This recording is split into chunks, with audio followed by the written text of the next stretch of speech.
volleyball fans, welcome to Grit. We're in Manhattan Beach Studios in Los Angeles, California, and I'm stoked today because we have two awesome guests with us today. We have Miss Jaden Whitmarsh and Miss Devon Newberry. Welcome to the show, guys. Oh my God, we are so excited to be here. This is like one of the coolest studios I've ever seen. Ever. Yeah. We're happy. We have been waiting to have these two on. NCAA standouts and also founders of Her Playbook. Yeah. So let's get down to the gritty for NCAA. It's the recruiting season. Let's talk about your journey as a UCLA Bruin. Totally, I can start. Yep. My journey was, we had very different journeys. Mine was, I didn't know whether I was going to play indoor or beach volleyball. I loved indoor with my whole heart throughout all of high school. And so when it kind of came time to make the decision of college, it was never a question of what college am I going to? I knew if I was going beach volleyball, I was going to UCLA. It was a matter of, do I play indoor or do I play beach? And it's so crazy to think that back in our day, it was I was a freshman, sophomore in high school. And so I had to think about what I wanted to be doing post-college. And so it took me way back to then all my international travel when I was at the USA pipeline. And then I was that's what I want to be doing for my future. So little 15-year-old me was imagining myself at 24 and 23 being what does she want to do? And so then I picked beach volleyball. And then, I committed to UCLA when I was a sophomore with Stein and Jenny. And then, it was unbelievable. It was a really easy process for me recruiting wise. And I loved every second of it.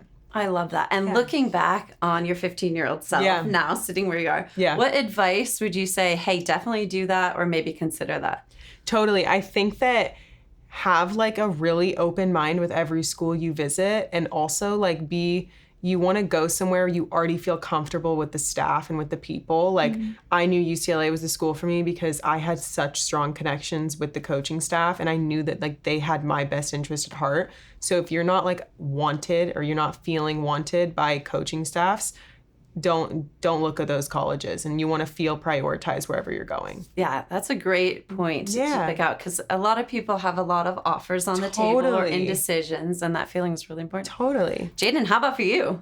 For me, I knew I wanted to play beach volleyball in college, so I was about 14, 15 when I stopped playing indoor completely and went straight to beach. And I started looking at schools. I knew I wanted to be close to home, so I only visited a few schools, which if I could go back, maybe I would have done a little bit more digging and looking. But when I got to UCLA, I stepped foot on campus, I was this place is for me. And kind of same thing that Devon said, I got there and I connected with the coaching staff and the players, and it just kind of felt like home for me. So the process wasn't too difficult. Yeah. An early win. I love that. Yeah. First successful thing. Let's talk about partnerships, though. Yeah. So the college team is set up of 5 flights that compete, but there's so many people on a roster. Mm-hmm. Talk to us about your journey as a partnerships, different partnerships, and how that's handled. Yeah, it is such a weird thing in college because it's a team sport. It's not like the Olympics where it's just partnership. You have to deal with a lot of girls, sometimes up to 25 girls. So that's kind of one of my favorite parts of it, but it was also kind of hard going through that process of who should I play with, who do I want to be playing with, and also a lot of it's out of your control. So the coaching staff is ultimately the people who are making those decisions. So it's kind of out of your hands, but showing up to practice each day, you just kind of have to play hard and play like yourself. And hopefully your coaches are able to match you up with the person who makes you play your best. So. Yeah, what's your nuggets of advice? Yeah, I think for me, we have the exact same story. Is when I was a junior and you were a senior, right? That was our first year playing together? Yes. Yeah, when I was a junior, she was a senior. Mm-hmm. We had gotten that into that level where we both knew we were playing and we were looking at what's best for the entire team as well. And I think that we had felt we could put up a winning, a point on the board for our team. And it wasn't really working with our other partnerships at the time. And so we kind of took it upon ourselves to advocate and say I really think if you give us a practice or 2 practices, we can show our coaching staff that we can put that point on the board. And that's what happened. They gave us a practice and we did really well. And then pretty much that entire season. And then the next season we played, we had a really good record together. And so even though the coaching staff has so much control and like they do see so much more that you aren't able to see yourself, because there was also moments where I was like, why are they not putting this player with this player? And then looking back, I'm like, makes total sense.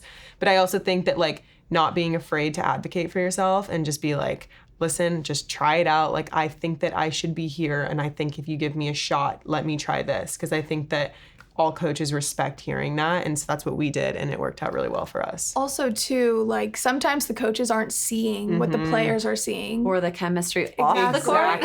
Exactly. Yeah. We talk about it all the time. It's like you can play with the player on the court. They're great volleyball players. But if you're not good friends with them or have a good relationship off the court, it can be really difficult, especially when you get to the higher level and you're traveling and all that comes into play. Yeah, awesome.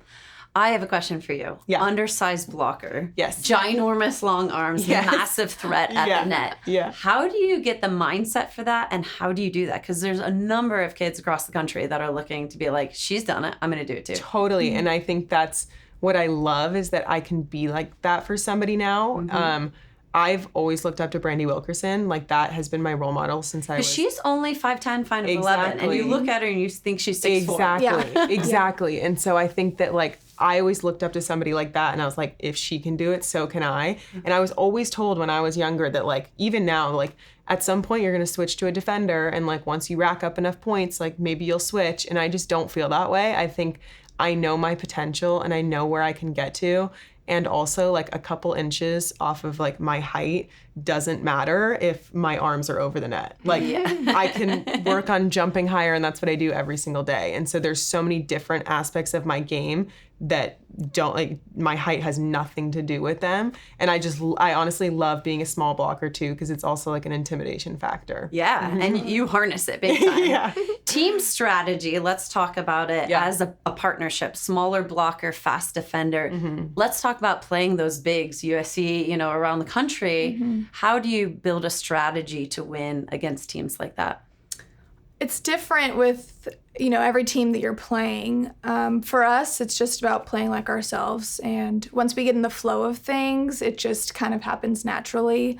But that's what's happened when we've played together for a really long time. We start to just know what each other is doing at all times. And I don't know, we don't really love to go in with a huge strategy. We always talk about taking care of our side of the net, our side of the court, and just letting it flow, and also like settling in, because what do we say? Like the first 7 points, like we're just figuring out the other team.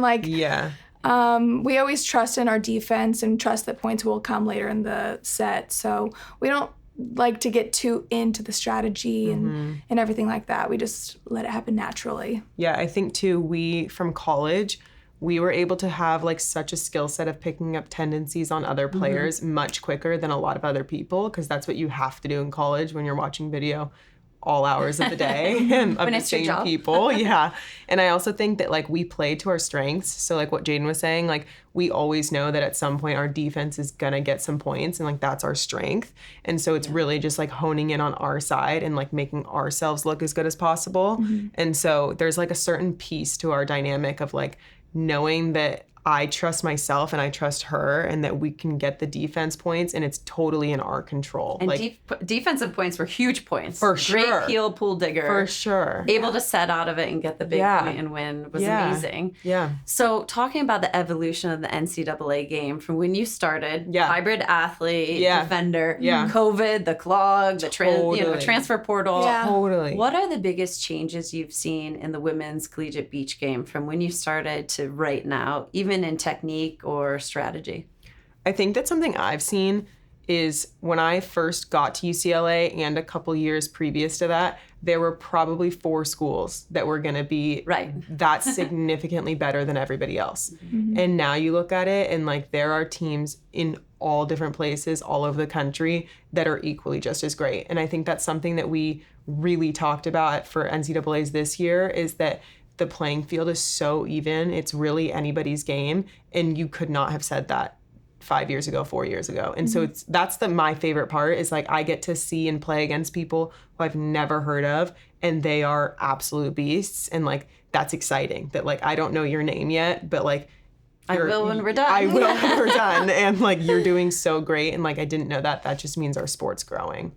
That's amazing. Yeah, I think too, a lot of girls are picking beach earlier. I feel like in the past it was super normal for athletes to play both beach and indoor, which is great. But once athletes are able to kind of pick up the dynamics of beach volleyball sooner, it's the biggest difference because they are two different sports. And now we see a lot of tall girls who are used to playing just indoor, but they're sticking to beach and they're developing really great beach habits and hand setting and running plays. And you can just see the game advancing at a rapid pace. Yeah, it's amazing. And as it transitions even to the World Tour, which we'll get to in a second. Yeah.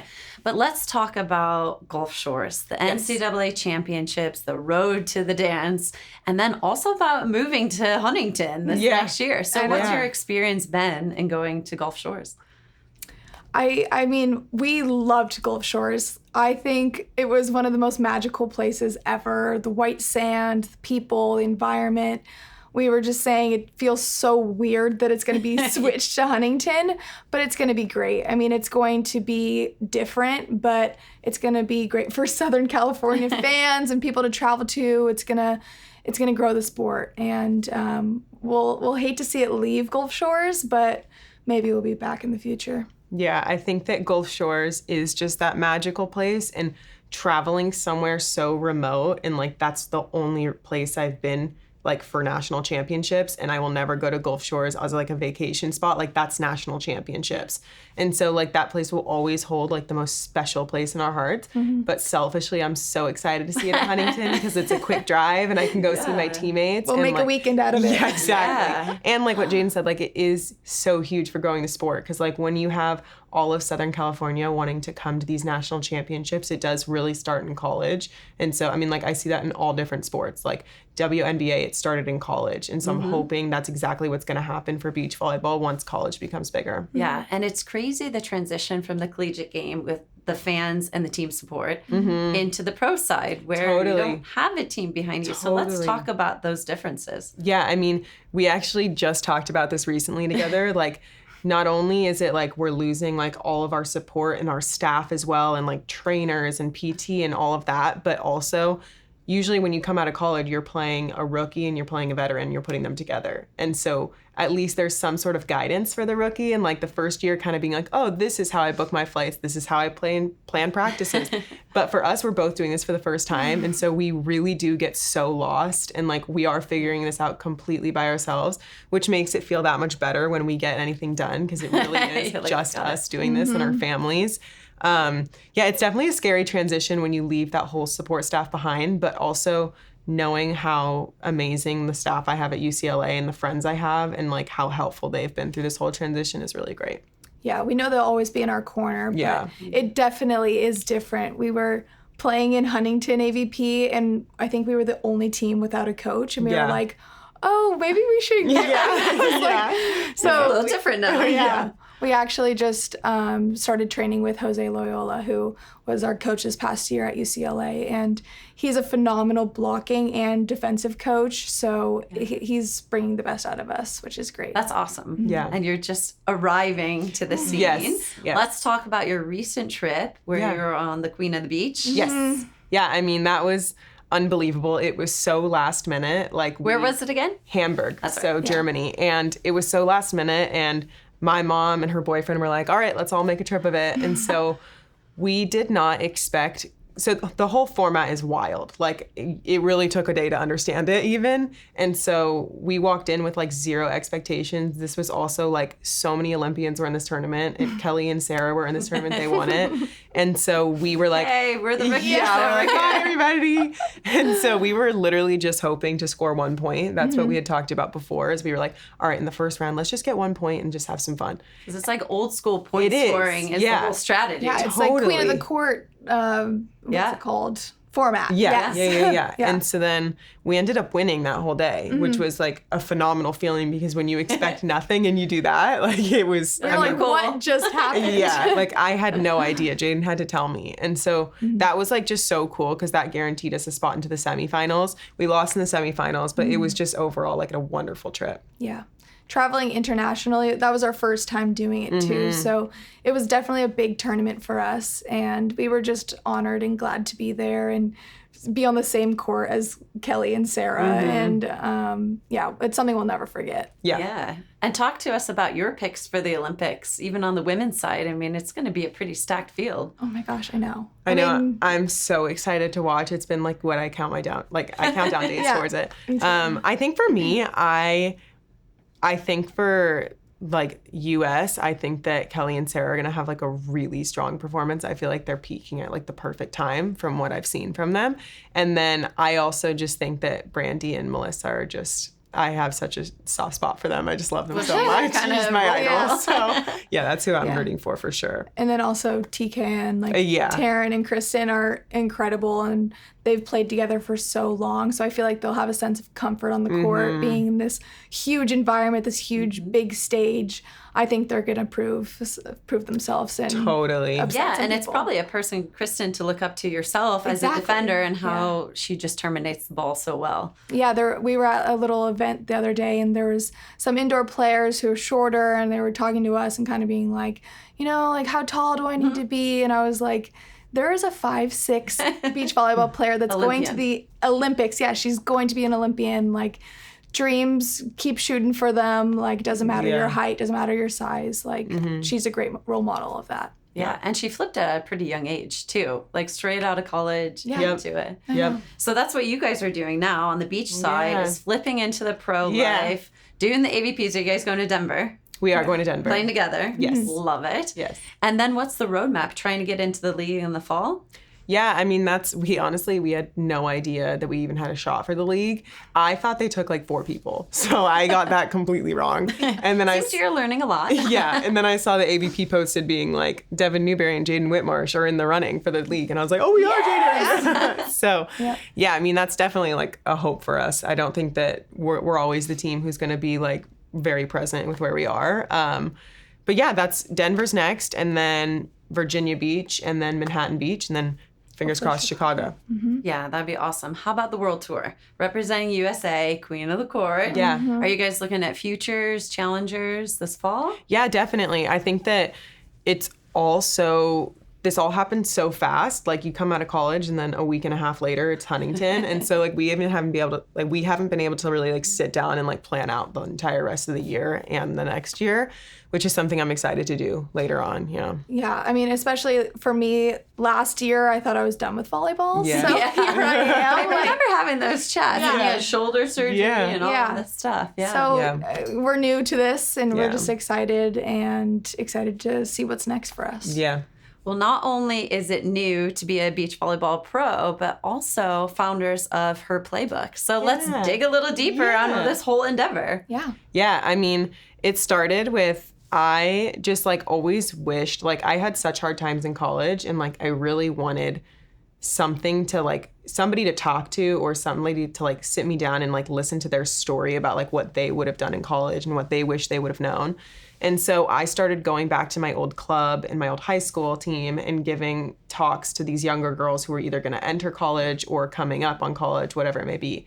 And I was just kind of sharing my experience and like what I had went through. And I loved the response I was getting from it. And so then that's when I pulled Jaden in and I was like, hey, bestie. Yeah. I was like, I had already set it all up. And I was like, hey, next week we're going to start a podcast. And she was like, what? And then we kind of sat down and like went through the whole thing. And like, I mean, we were just both so on board with like, I mean, you can talk about more what it is and stuff. Yeah, I mean, she brought it to my attention and I was already thinking about what I wanted to do after college, and I loved broadcasting, interviewing, and I thought, why don't we sit down? Like, we put together a bunch of our connections from UCLA and we were like, this seems like a no-brainer. Our goal of the podcast is to obviously talk about women's sports and grow women's sports and beach volleyball and then just impact the youth. We love talking to younger athletes and younger girls and giving them any advice we have or going through our experiences, because it is stressful and it's hard and there's so many different things that happen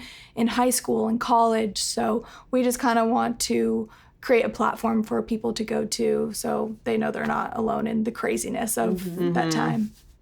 So what are some of the things you've learned as budding entrepreneurs in setting this up? Because we're here now. We know some of those hardships too. I think that it's just such a learning curve. It's such an exciting world is what I've realized. Like, honestly, ever since like NIL came out, I didn't realize how many opportunities there were for athletes until that like started. And so I think this is kind of in the same process is, one, it's really hard. Like, it's really hard to organize it. It's really hard to find a time every week to sit down together and find guests or find things to talk about. And it's hard, but it's also so rewarding when I get like messages in my DMs and or somebody will go up to us. Like this past weekend, we had a couple girls go up to us and being like, we just listened to your episode of your podcast. And I was like, that's what I do it for. And so, but yeah, like the opportunities it's given us are like amazing. I mean, we've gotten to speak at so many different places and meet so many young girls. And I think that there's also so many opportunities out there for sponsorships and companies that want to get involved. So it's just honestly, we're just having the best time. Like a new thing pops up every day. Yeah. I mean, we're best friends. We're beach volleyball teammates. Like, we do everything together. So having this to kind of grow together and to do is just another thing for us to look forward to. And we love, like Devon said, talking to young athletes and getting to hear their stories. And we just want to grow it so it's bigger and a brand in itself. Yeah. And you guys have amazing social media following. Talk to us about being an athlete in college and transitioning, but how important is that now with NIL and your brand and how you spend time to fit time to dedicate to it and manage it? Because you guys have done really well with it. So. Yeah. Social media is a whole nother job in itself. Like, it is so crazy. And it's kind of a learning curve and it's a hump that you have to get over, of especially for NIL, when brands and companies are asking you to post things and you don't want people to judge you and it feels weird, but it's kind of something that you just need to, if you want to grow your following and you want to do these big NIL deals, having a social media presence is super huge. And kind of just not caring what other people think is so important. And it's something I had to learn. But yeah, Devon has grown her social media so well. And she's the person to I know. talk What's to the secret? Everyone wants to know. Honestly, it's like just what Jaden said. Like, you really can't care what other people think. Like, there have been so many, and you have to be consistent. And so for me, in the early stages of like NIL, and like I knew I had to grow my social media presence if I wanted to like profit off of myself. And like, I was thinking long term, like once I got out of college, I was like, I need sponsorships to live. And like, to be a pro beach volleyball. Like, I Let's need be real. that. And so like, consistency is something that I've always struggled with, because I was always so embarrassed if I was posting and like I was worried about who would see it and what would people think. But then I was like, everyone is trying to do the same thing. Everyone on social media, like, you're interacting for a reason. You have social media for a reason. It's to follow people that you enjoy following and to look at people's content that you like. And I love it. And I love enjoying people's content. And so that's just kind of what we've been doing, honestly, together, is like, we just don't care. And so putting yourself out there has been amazing. And we've gotten like really great feedback. And then I always say this, but like, if you just stay consistent, one of those videos is going to hit and it's going to change your life. And like, that's what happened to me. And that was well worth it. What was the video?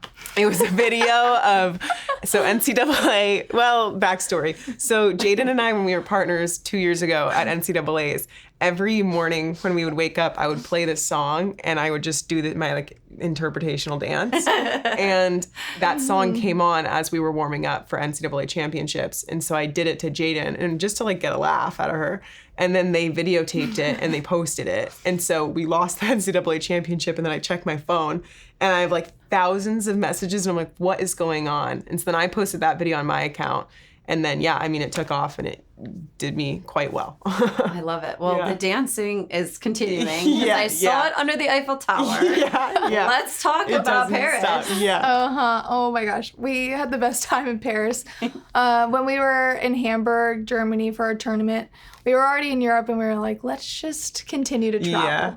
So she went with her mom to Paris and I went with my boyfriend to Mallorca, Spain, which was beautiful. Amazing. Yeah. And then I met Devon in Paris. And so we had a few days there together and we just had like a little mini vacation and we were able to just hang out, just us two, and not talk about volleyball, but just hang out. And we had the best time ever. Yeah, and we got to see like all the Olympic setup, and it was like I've never felt more motivated after seeing like where the athletes are going to be staying, where they're going to be playing. Like when we were looking at the Eiffel Tower, we saw the beach volleyball courts. We were like, oh my God. So crazy. Like, Miles is going to be playing there. I know. It's just, I know, right? It's like just wild to even like wrap my head around. Yeah. So it's going to be really cool to watch it and to know that we were like just there recently. Yeah, I'm excited. Yeah, super soft spot because I'm going to Paris too. Yes. I can't wait. Yes. And I booked an Eiffel Tower tour for the opening game so I can watch That's it. amazing. Oh, That's This would be so amazing. cool. Yeah. So I'm so excited to go. Yeah. But you've been traveling too because you've just recently done the whole Big Ten network experience. Let's Yes. talk about that journey.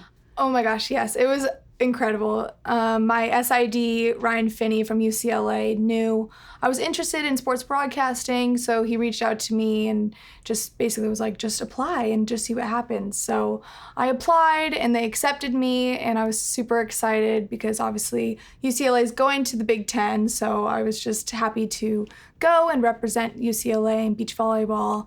And I had zero expectations walking in, and I was so nervous. I was telling Devon, like, I'm more nervous than right now than I've been for any game ever. So I walked in and Haley Harward was there actually. So got to hang out with her a little bit. It was nice to have a familiar face.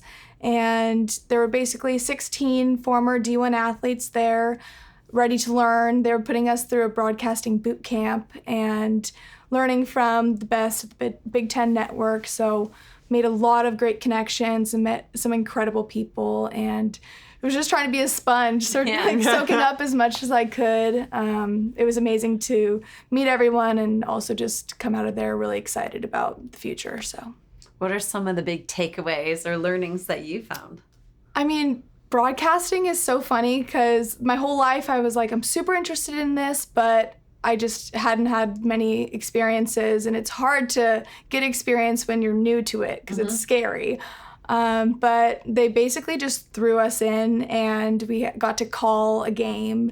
So I actually called the NCAA National Championship match, the one that we played in. So I was literally calling myself. Oh my God, I love it. It was the weirdest experience, but I just had to kind of remove myself from the situation and just be the broadcaster, not the player. So it was definitely a great experience, and I learned so many tips and tricks. And yeah, there was a great play-by-play, Connor Onion, who just helped me through a bunch of it. And yeah, I was just learning by doing, I guess. That's exciting. So Big Ten Network, stay tuned. Please. Full fingers and legs crossed. So let's talk about where people can find out about Yes. Her Playbook a little bit more. I'll take it away. Please. On Instagram, you can find us at Her Playbook Pod. And then on TikTok, same, Her Playbook Pod. And all streaming services, Her Playbook Pod. And then individually, Dev Newberry on Instagram, Jaden Whitmarsh on Instagram. And also subscribe on YouTube. Yeah. We understand. So, concluding, make sure you subscribe to Grit and Her Playbook Pod Yes. Yep. on YouTube. I'm Megan Burgdorf. Thank you so much to Miss Jaden and Devon for joining us here in Los Angeles at Manhattan Beach Studios. And that's a wrap for this episode. Thank you. Thank you so much. Boom, boom, make that